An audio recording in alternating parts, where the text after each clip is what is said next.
pensando aqui na cronologia dos fatos, esse é um momento já que, pelos relatos históricos, né, da brutalidade que criminosos eram submetidos nesse ritual antes da crucifixão, é muito provável que já pudesse ter algum tipo de hemorragia interna acontecendo, já pudesse ter alguma exteriorização também de sangramentos, que lá na frente eu acho que isso iam agravar mais ainda. Tem impacto, vão agravando. Isso vai deixando, vai minando as forças, né? Tanto é que no momento da caminhada, que é chamado Simão para carregar a cruz também, se a gente olhar do ponto de vista médico, o que acontece ali?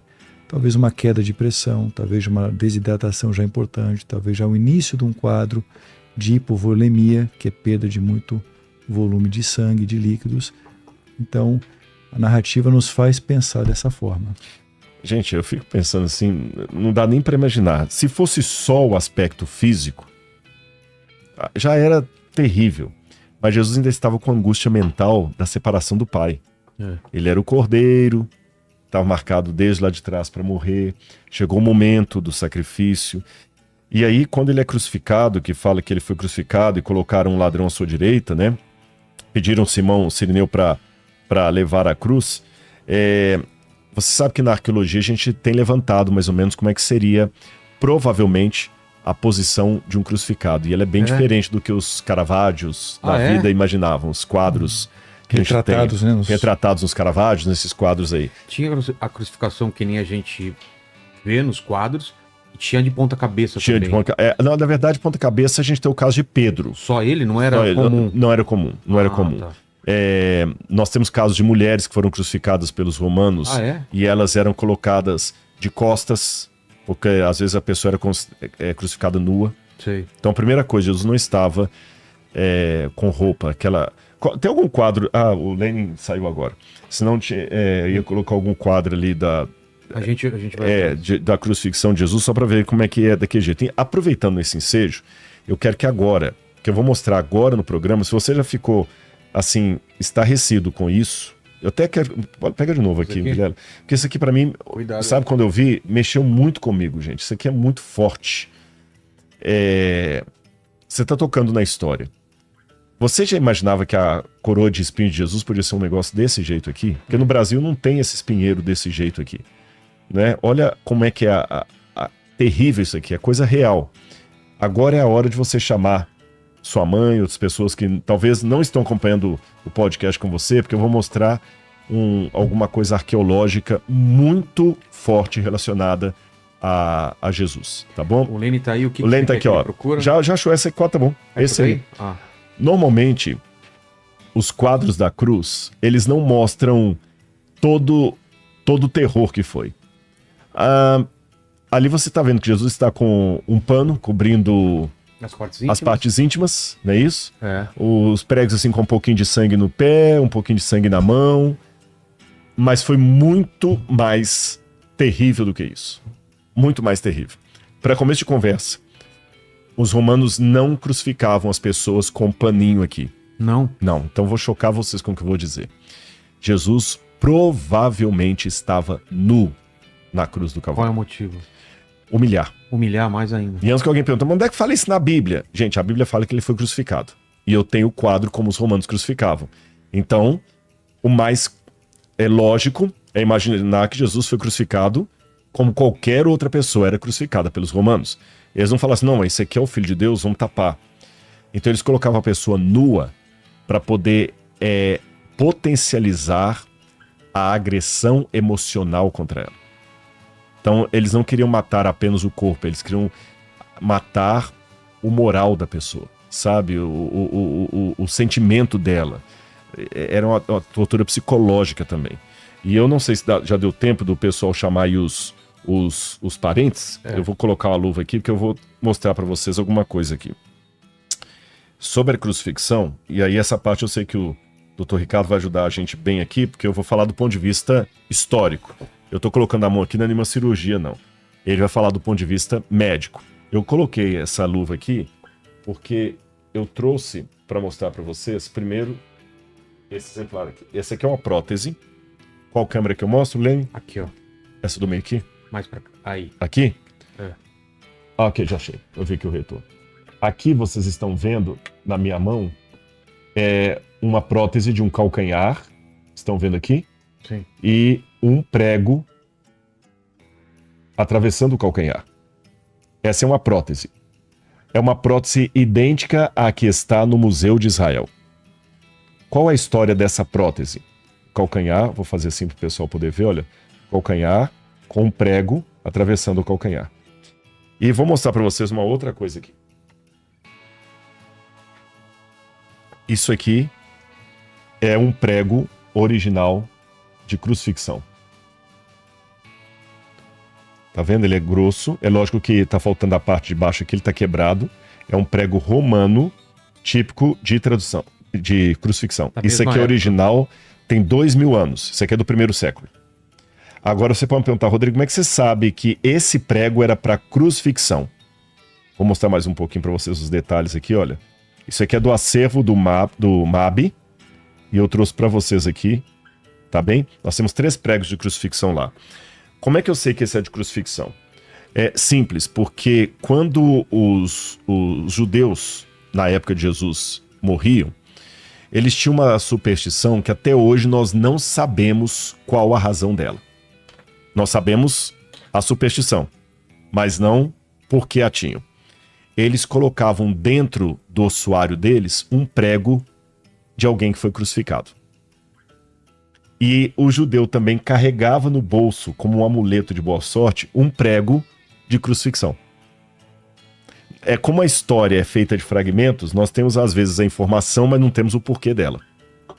Então, durante algum tempo, os arqueólogos encontravam dentro de túmulos de judeus pregos como este. E até então pensavam, será que era prego para pregar o caixão do judeu? Não faz sentido porque o judeu não enterra ninguém dentro de caixão. Certo. Eles jogam o corpo na terra com tudo. E na época de Jesus, quando o corpo era colocado dentro de uma gruta, eles deixavam dentro da gruta e quando os ossos já estavam todos soltos, eles colocavam os ossos dentro de uma caixa de pedras chamada ossuário ou ossário. Não precisava de prego ali para pregar nenhum caixão. Não há nada que justifique a presença de pregos dentro de túmulos de judeus. Até que alguém, cruzando dados com a Mishnah, o Talmud e literatura judaica, falou, espera aí, esses pregos eram de crucifixão. Por que sabemos? Por 2 motivos. Em primeiro lugar, porque os judeus tinham esse costume de carregar pregos de crucifixão consigo até na morte. E em segundo lugar, porque nós temos relatos de como os romanos faziam a cruz, como eles crucificavam, o tipo de prego que usavam, e o detalhe bate. Entendi. Então, como esses pregos foram encontrados dentro de túmulos judeus do 1º século, esse aqui foi um prego que crucificou alguém, assim como os pregos de Jesus. E o calcanhar com o prego atravessado que eu mostrei, da onde que ele vem? Em 1967, depois da Guerra de 6 Dias, os tratores estavam passando no subúrbio de Jerusalém, num bairro chamado Givat Hamivtar, e eles encontraram um túmulo antigo. E quando eles abriram o ossário daquele túmulo, e só estavam ali realmente os ossos do defunto, qual foi a surpresa do pessoal ao encontrar que o calcanhar do defunto tinha um prego? Vou pegar de novo aqui. Tá. O calcanhar dele tinha... deixa eu ver aqui. Oh, ok. O calcanhar tinha um prego atravessado. Tá vendo aqui, ó? Olha lá. Prego bem atravessado aqui. Você pode ver de vários ângulos. Então, esse foi o primeiro exemplar de um crucificado que foi encontrado. Não encontramos nenhum outro até 3, 4 anos atrás. Tá. Até 1967, nenhum tinha sido encontrado. Esse foi o primeiro. Aí você pode perguntar, mas por que só esse? Os romanos crucificaram milhares e milhares e milhares e milhares e milhares e milhares de pessoas. Então... É porque o crucificado ele não tinha direito a um sepultamento digno. Depois de toda a humilhação de ser crucificado, o corpo dele era jogado num lixão para ser comido por aves de rapina e cães selvagens. E esse lugar era muitas vezes chamado de putenescum, que significa putrefação, lugar da putrefação. Quando eu falo putenescum, eu sei que a galera em casa deve estar pensando até numa outra palavra aí, né? Mas aquela palavra, no latim, significa putrefazer. putrefação. Vem da mesma raiz latina, putrefação. Então, a pessoa não tinha direito a um sepultamento digno. E muitos críticos da Bíblia até apontavam o fato de Jesus ter sido sepultado como sendo uma contradição histórica, porque se ele foi crucificado, ele não teria direito a um sepultamento digno. Mas a arqueologia encontrou, pelo menos, um exemplar de um crucificado que foi sepultado. Entendeu? Então aqui eu respondo por que a gente não encontra outros exemplares de corpos, porque os corpos eram jogados no lixão, não sobrava nada, mas pelo menos um sobrou. Alguém vai falar, e quem garante que não era Jesus? Bom, não era porque o nome desse sepultado estava escrito na tampa ali, era Yohanan ben Hagakol. Yohanan ben Hagakol. Depois disso, eles encontraram mais 2 exemplares de pessoas que foram crucificadas. Então hoje, em 2025, nós temos até hoje apenas 3 exemplares ósseos de pessoas que foram crucificadas pelos romanos.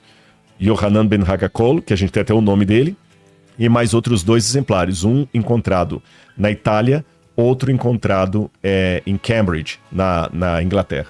Eu não sei se as imagens estão, aquelas imagens que eu passei para a Fábio. Se eu achar fácil ali, eu vou orientando o Lenin aqui. Aí vocês vão ver como é que esses outros exemplares também de ossadas foram encontradas, demonstrando que o que eu vou explicar daqui a pouquinho funcionava para várias pessoas. Agora, a partir do levantamento legístico, por isso que é importante ter um médico aqui com a gente hoje, dá para a gente ter uma noção como é que era a postura de um crucificado, porque colegas seus, como o professor de Saferes, que era professor de medicina na Universidade Hebraica de Jerusalém, e também o Dr. Zias, eles fizeram um levantamento, são médicos legísticos, é uma especialidade diferente da dele, eles fazem levantamento legístico de como era a postura do crucificado a partir do exame das ossadas. Aqui, olha, esse exemplar que está aí, por exemplo, olha, esse foi um exemplar de um crucificado encontrado na Itália. E a gente sabe, não encontrou o prego, mas pelo buraco nos 2 calcanhares, percebeu-se que a pessoa também tinha sido trespassada por um prego. Por um prego, tá vendo? Esse foi encontrado na Itália. Tem um outro aí agora que foi da Inglaterra, vamos ver se o Lenin consegue achar ali. Se achar a foto errada, eu peço para ir passando. Esse aqui foi encontrado, esse foi o da Itália, esse foi encontrado na Itália. Esse que foi encontrado na Itália é o que eu mostrei os calcanhares furados ali. Então esse sujeito foi crucificado. E mais um agora. Então eu já mostrei então 2 exemplares de crucificados. Yohanan ben Hagakol, que eu mostrei aqui agora, e esse outro que foi encontrado na Itália. E esse aí foi encontrado em Cambridge, na Inglaterra. Veja bem, você tem lá a ossada do sujeito e você tem também o calcanhar e, curiosamente, com o prego também atravessado. Então a primeira coisa que a gente já mudou no entendimento arqueológico é que, diferente daquele quadro que o Lenin mostrou antes, os pregos não ficavam no peito do pé. Ah, tá. Dá uma olhada. Depois coloca de novo. Se quiser colocar aquela imagem lá de novo, Lenin, os pregos não eram fixados no peito do pé, eram nas laterais, no calcanhar do crucificado. No calcanhar do crucificado. Olha lá, tá vendo aí? Os pés estão no peito do pé. Não, é provável que era no calcanhar que ficava. Tem uma outra imagem que eu mandei para a Fábio aí, que são a imagem que tem um desenho de 3 formas de cruzes diferentes, Lenin. Enquanto o Lenin busca essa imagem lá, agora eu vou mostrar para você as posturas de alguém na cruz que foram levantadas ao longo do tempo e qual aquela que hoje prevalece mais na academia. Os romanos não faziam empalamento, né? Não, o empalamento vem dos sumérios. Dos sumérios não, dos assírios. Dos assírios. O empalamento começou com os assírios, depois foi aperfeiçoado pelos cartaginenses e tornado ainda mais cruel pelos romanos. Então a cruz vem do empalamento. Ah, é? É uma evolução? É uma evolução do empalamento. O empalamento, para quem não sabe, faz tipo um espetinho de churrasco assim e pega a pessoa às vezes pelo ânus. Nossa. E rasga até aqui, né? Mas o empalamento é menos cruel do que a cruz. Sério? A pessoa morre mais rápido. Mais rápido. A cruz... Ninguém morria por causa da cruz. A pessoa morria de desidratação e tudo mais, mas eles faziam de tudo para que o sofrimento durasse dias. Um crucificado demorava em média 3, 4 dias para morrer. Nossa. Por isso que quando Jesus morreu com 3 horas aproximadamente de crucifixão, Pilatos se surpreendeu quando ele recebeu a notícia que Jesus já havia morrido. A Bíblia fala que Pilatos se surpreendeu, porque demorava dias. E essa era a intenção, inclusive. E essa era a intenção, para humilhar mais ainda. Eu tenho aqui a forma A, B e C. A partir do achado de Yohanan ben Hagakol, os legistas começaram a imaginar como é que poderia ser a posição de um crucificado. Aí a posição A imaginava que a pessoa era colocada com as pernas abertas assim, e talvez o prego era colocado nos 2 calcanhares, um atrás do outro, e um pedaço de madeira ali. Certo. Depois a forma B, do meio ali, que era um prego atravessando os 2 calcanhares. Mas hoje, na academia, a possibilidade que mais tem adeptos acadêmicos é a posição C. Com a diferença que o camarada não era amarrado aqui, ele era pregado mesmo, tá bom? Mas os pregos eram colocados na lateral, assim. E nessa posição, até se o pessoal olhar em casa, vejam que nas 2 primeiras cruzes dá para ver isso melhor do que na terceira. Debaixo das nádegas tem um pedaço de madeira, tá bom? Esse é um banquinho chamado sedícula. Sedícula.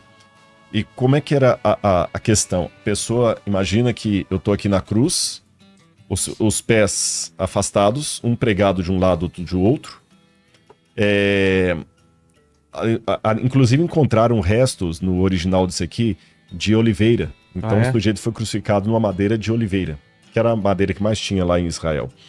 E aqui, com as mãos para cima, assim, a primeira coisa que muda é o meu tom de voz. Porque você comprime muito aqui os pulmões. Perceberam que minha voz mudou? Se eu faço assim, olha que eu não estou na posição exata de um crucificado. E aqui você, com o tempo, começa a perder a oxigenação, você começa a perder a capacidade de respirar. Aí você, para respirar, você tem que levantar. Aquilo no levantar, fazendo uma força ali do lado, doía demais. Demais o pé. E aí você caía de novo e se apoiava no sedícula. Que é aquele banquinho. Aí quando eles queriam apressar a sua morte, eles praticavam o que é chamado de crurifragium. Quebrar as pernas para que você morresse asfixiado mais rápido. Que é feito com Jesus. Com Jesus ele não faz, mas faz com os 2 ladrões. Não. Quando eles vão verificar se Jesus tinha morrido, aí viram que ele já tinha morrido, aí eles quebraram as pernas dos 2 ladrões, que aí realmente eles morreram mais rápido. Entendi. E ao ver que Jesus já tinha morrido, ele só fixa a lança ali em Jesus e sai sangue, água. Que eu acho que o Dr. Ricardo pode explicar melhor esse fenômeno. Ricardo, é possível então sustentar um corpo a partir disso, pregos nos calcanhares, ter esse banco?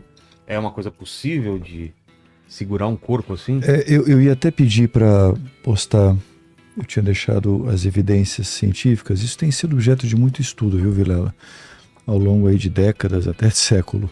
A primeira publicação sobre isso foi ainda no século XIX. E como eu comentei no começo, eu até me surpreendi com tantos estudos em jornais científicos importantes. Obviamente nós não temos tantas evidências, não é algo que ninguém mais vê acontecendo. Mas existem sim relatos históricos, da arqueologia e também em guerras algumas situações semelhantes foram identificadas, então para ver o efeito disso. É até interessante falar que tentaram reproduzir estudo com voluntários que deixavam numa posição que seria de um crucificado, essa posição mais vertical, que é retratada de maneira geral, para tentar ver qual que seria aquele efeito sobre a respiração, sobre, enfim, os batimentos cardíacos, etc. Então, aqui é um resumo, vejam vocês, causas possíveis, né? Então, ruptura cardíaca, falência cardíaca, choque hipovolêmico, síncope, acidose, asfixia, arritmia, mais asfixia, embolismo pulmonar, enfim, algo que a própria questão aqui psicológica, e alguns até questionando se realmente morreu, se a cruz mataria, da forma que é relatado na narrativa bíblica. Passa o próximo, por favor. E essa segunda publicação um pouco mais recente, tem um outro slide que mostra, aliás não, a antiga que era essa que é a mais recente, sim. Vejam aqui também várias publicações com as referências, discutido por médicos, por fisiologistas, por pesquisadores. Asfixia parece o principal mecanismo que se chega à conclusão, mas não isoladamente, né? Então, como o Rodrigo falou, nessa posição você está aqui estirando um pouco a musculatura. O que é normal? Quando nós inspiramos, nós inspiramos e expiramos.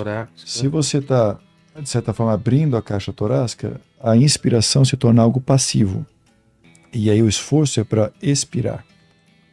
E você precisa usar essas musculaturas, como o Rodrigo comentou, mas com o indivíduo ali pregado, né, numa cruz, ele acaba não tendo movimento, e imagina a dor também que você tem junto. Então, o trauma cardiovascular, o choque, eu acho que é um provável mecanismo associado, o choque hipovolêmico, porque nessa sequência toda que a gente estava discutindo, essas 24 horas e que vai se agravando nas últimas horas, existe uma perda de volume por conta do que sofreu, por conta dos espinhos, por conta do suar sangue, desidratado, sem estar recebendo hidratação adequada. Então, provavelmente, esse é um estágio onde já está num processo de choque hipovolêmico, não está conseguindo ventilar, asfixia. Pode retirar, por favor.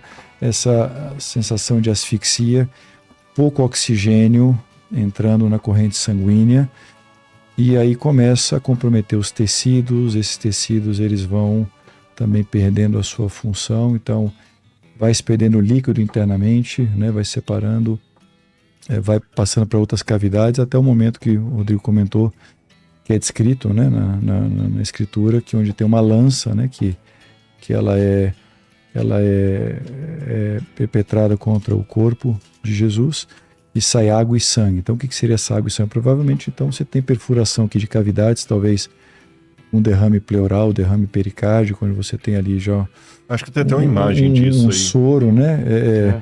Mais esbranquiçado, que relata como água, e alguma outra cavidade, talvez o próprio coração, onde você tem, então, sangue saindo, né? É uma coisa... E isso tudo baseado nesses estudos, né, que tentaram se aprofundar bastante com as informações que existem, e também o que a gente conhece de fisiologia. Eu não sei se com aquela imagem, humano, doutor, fica mais claro para o pessoal. Pode, por favor. Tem uma imagem aí, Lenin, que é Jesus assim, com alguém enfiando a coisa assim, mostrando o coração por dentro e tal, que eu acho que vai ilustrar melhor o que ele está dizendo, para a gente tentar entender o que aconteceu. Mas algo interessante dessa narrativa é que tem até aqui uma citação de um dos jornais que fala o seguinte, que os romanos... esse era um método muito utilizado, né, pelos romanos. Não é esse não. Isso aí é só a reconstrução do Tosias. Muito utilizado pelos romanos de execução, né, de criminosos, enfim, condenados. E havia, sim, essa preocupação de saber... Tinha uma citação que ninguém desce vivo da cruz, né? Então... para chegar com uma lança ali, eram indivíduos que estavam acostumados a fazer isso, né? Eles tinham motivo para fazer, sabiam aonde avançar. A descrição bíblica é que foi um centurião que foi lá fazer isso, e o aspecto do líquido que saiu para ele já era um indicativo que realmente o indivíduo estava sem vida, né? Tá falando do sangue e água. Sangue e água, exatamente. Olha lá, o que é isso, Rodrigo? Eu vou ler a passagem bíblica, que aí ele dá a explicação médica. Tá. Eu queria só fazer uma pergunta que fizeram aqui, né? Como pode Jesus, a Maria Macileide, como pode Jesus ter sido furado pelos calcanhares se nas escrituras diz que nenhum osso seria quebrado? Não foi, né? Boa pergunta. Porque ali no calcanhar você está pegando justamente a parte da cartilagem. E mesmo assim foi furado, não foi quebrado. Nenhum osso seria quebrado. Entendeu? Ali não seria uma questão de quebrar. Ele foi furado na parte da cartilagem aqui, porque aqui você tem o tendão, tem a cartilagem. Então você consegue ter uma firmeza que segura o corpo, mas não quebrou nenhum osso. Não houve necessidade de ruptura de osso. Mas provavelmente, assim, do ponto de vista de causa, se a gente pudesse falar, deve ser um combinado dessas causas todas. Não tem uma causa isolada, são muitos fatores que estavam acontecendo simultaneamente que levaram a um colapso, a um falência total dos órgãos, rapidamente. Não, é que a pergunta dela é diferente, a questão por que que a gente Não, fala sim, assim, eu entendi. Não, só antes de você comentar, eu só queria complementar, mas por favor. Eu quero ler a passagem bíblica que diz assim, João capítulo 19, versículo 31 em diante. Então, para que os corpos não ficassem na cruz durante o sábado, visto que era o dia da preparação e era grande o dia daquele sábado, os judeus pediram a Pilatos que fossem quebradas as pernas dos crucificados e fossem tiradas da cruz. Então, das cruzes. Então você sabe, né? Porque aí a pessoa morre mais rápido. Os soldados quebraram as pernas dos homens que tinham sido crucificados com Jesus. Primeiro de um, depois do outro. Quando, porém, chegaram a Jesus, vendo que já estava morto, não lhe quebraram as pernas. Mas um soldado lhe abriu o lado com uma lança, e logo saiu sangue e água. Aquele que viu isso dá testemunho, e o testemunho dele é verdadeiro. Ou seja, João, ele está falando. João sempre falava de si na terceira pessoa. É o discípulo amado, mas era ele mesmo. Ele viu isso. Então ali eu não sei se isso facilita a sua explicação. Sim, doutor, provavelmente o que pode ter acontecido nesse desenho. O texto bíblico não fala qual lado, mas a gente pode imaginar que talvez o lado um pouco mais à esquerda, onde está localizado o coração, aí perfurando a cavidade pulmonar e também a cavidade cardíaca, justificaria ali, né? Com líquido já acumulado, até pela própria postura também. Então você vai acumulando e vai tendo o extravasamento de líquido dentro do corpo. Isso até que eu ia lhe perguntar, porque na época do Covid, quando a pessoa estava com o problema do vírus e tudo mais, uma das coisas que o pessoal falava mais é bulimia pulmonar, né? Embolia pulmonar, e também líquido no pulmão, aquela coisa toda que dificultava a respiração e tudo mais. Então, numa situação dessa também, o pulmão pode acumular líquidos. Pode acumular, também, vai fazendo uma congestão e vai prejudicando a respiração e tudo Exatamente. mais. E esse líquido pode ter sido o que vazou aqui. Sim, pode ser. E você vê que a postura do crucificado ali, embora essa foto aí tá mostrando aquele formato que não é bem o mais defendido hoje, mas ele ilustra algo similar que é como o corpo era torcido de maneira que o ciático ali grita, né? Você tinha, voltando aqui para uma pergunta que você tinha feito, acabei não respondendo, se a mão, né, um prego na mão poderia sustentar um corpo. Rasgaria, né? Ou seria mais aqui na região do punho. O que esses estudos mostram, tá? E baseado em alguns achados também de situações semelhantes, é que se fosse apenas um prego na palma da mão, não sustentaria. Precisaria ter uma corda também, alguma coisa a mais, ou já se fosse no punho, sim, poderia sustentar. É o que os estudos mostram. Se bem que tem um outro detalhe também, que o doutor... Aqui tem alguns que defendem a possibilidade de ter sido na mão, porque tendo a sedícula, que é o banquinho... Sim, se tiver. Eu digo se não tiver nenhum outro apoio. Tendo sedícula, então ele não rasgaria, né? Isso. Porque com apoio, sim, mas sem apoio... Porque Isaías fala, nas palmas das mãos tem o gravado, e ele mostrou para Tomé as mãos e os pés. Sim. Então aí tem duas explicações. Um pensa que Iad pode ser tudo isso aqui, ou que ele mostrou para Tomé só as palmas das mãos. Sim. E tem mas uma coisa que se mostra muito todos esses artigos é que, como você bem comentou, Rodrigo, a grande variabilidade, né? Como os romanos faziam isso, assim, sem média execução, né? E sempre com tons de crueldade. E tem um doutor chamado Frederick Zugby, que você mencionou aquela hora que usaram até cadáveres e tudo mais. Ele foi um deles, ele era um anatomista de Nova York, meio malucão. E ele usou tanto voluntários que ele criou um tipo de luva especial que ela tinha a mesma rigidez de uma pele humana. Sim. E ele colocava as pessoas para lá e ele percebeu que o corpo não inclinava nesse forma humana, que foi depois do Yohanan Ben Hagakol. E ele também usou cadáveres de indigentes, ou que a medicina dava, e ele colocou e o corpo não caía, porque quando você coloca os pés para trás, daquele jeito que eu falei, e apoia a sedícula aqui, o corpo ele não tomba para frente, ele fica forçadamente para trás, porque se eu prego aqui, ele não tem como cair para frente, só que isso dificulta demais a respiração, então é uma coisa humilhante, a pessoa... Ela ficava agonizando dias e dias ali, era insultada vez pós vez, sabe? Então, assim, era algo terrível. E eu fico até muito emocionado de falar isso. E de um lado de um médico, né? Até agradeço ao doutor Ricardo por ter vindo aqui, porque ser médico clínico, acadêmico como ele é, diretor da faculdade de medicina, em Hortolândia, né? Que lá no mesmo UNASP que eu dou aula, só que no campus Hortolândia. Faculdade de Ciências Você Médicas. conheceu o campus de Engenheiro Coelho, onde tem o museu. A faculdade de Ciências Médicas fica no campus de Hortolândia. E ele é o diretor de lá, um dos coordenadores e diretor do curso. E que ele falaria com mais propriedade essas questões médicas do que eu. Agora, apesar de toda a alegria e satisfação de estar com o médico aqui, o que eu vou falar agora no programa parece que vai desautorizar tudo o que ele falou e toda a conversa que tivemos até aqui. Sabe o que eu vou falar? Tudo isso que foi descrito aqui não foi nada. Como assim? A angústia maior que Cristo passou foi a angústia espiritual. Porque se Jesus sofreu apenas a parte física, que diferença haveria entre a morte de Jesus e a morte de uma outra pessoa que também morreu crucificado? Jesus não foi o único crucificado. Tinha 2 ladrões do lado dele. Tinha 2 ladrões do lado dele. E a descrição médica que você deu aqui para a crucifixão valeria para Jesus ou para qualquer outro dos milhares e milhares e milhares e milhares e milhares de pessoas que foram crucificadas. Então, se eu não fosse um religioso, eu perguntaria assim, tá, que pena que Jesus passou por isso, mas qual a diferença? Qual a diferença? A diferença, meus amigos, não está naquilo que nós vimos, mas está naquilo que nós não vimos. O Vilela está com um crucifixo aqui no peito. Não sei se dá para mostrar aqui, olha. Por que você tem a representação de Jesus crucificado e não de Yohanan ben Haggakol ou qualquer outro que foi crucificado? Não é tanto a dor física.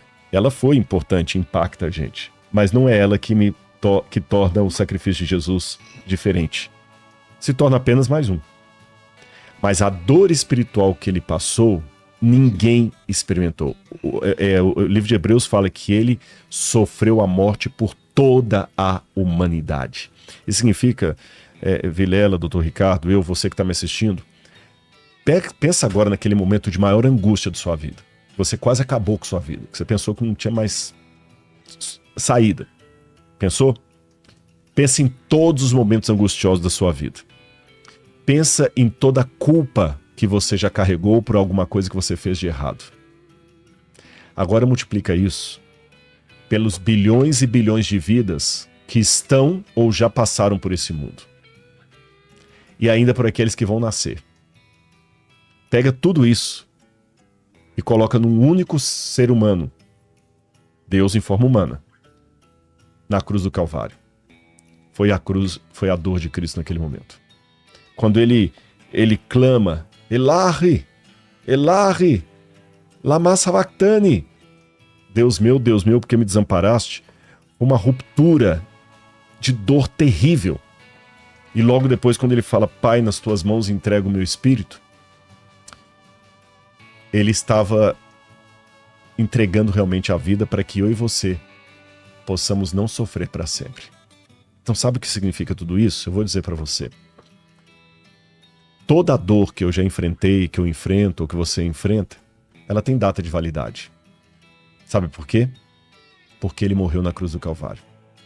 É porque ele morreu na cruz do Calvário que você pode ter esperança hoje de rever, através da ressurreição, aquele ente querido que a morte levou.